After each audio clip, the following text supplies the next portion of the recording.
Hi campers and camping curious. I'm Nate, and today we're going to learn how to start 3 different types of campfires and when you might want to use them. We've shown you the basics for starting a campfire in our How to Build a Campfire Safely video, which you can watch here. But now we're going to turn up the heat.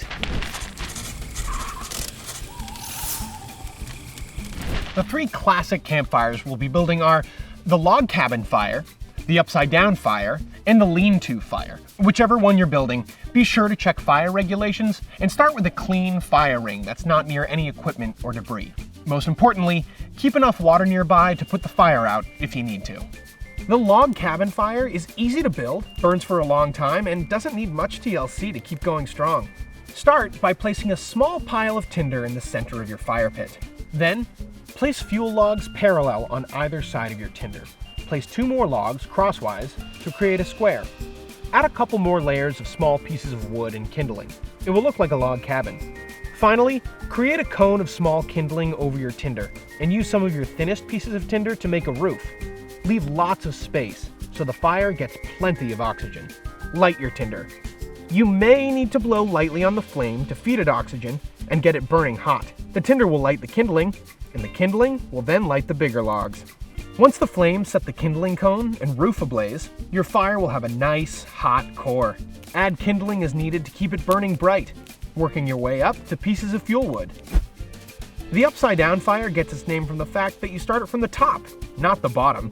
It burns down instead of up, creating a really hot core and a relatively flat surface. Great for even cooking. Start by laying 3 or 4 of your biggest logs tightly together in the middle of the fire ring.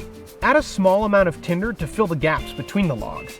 Then, build a second layer perpendicular to the first, using slightly smaller logs. Again, add some tinder to the gaps. Next, you guessed it, add another layer, perpendicular again. You could keep going for a longer burning fire, but 3 or 4 layers should give you plenty of fuel and provide you with a large enough platform to cook on. Add a small pile of tinder and kindling to the top layer. Altogether, it'll look kind of like a pyramid. This is why this is also sometimes called a pyramid fire. Light your tinder. You may need to blow lightly on the flame to feed it oxygen and get it burning hot.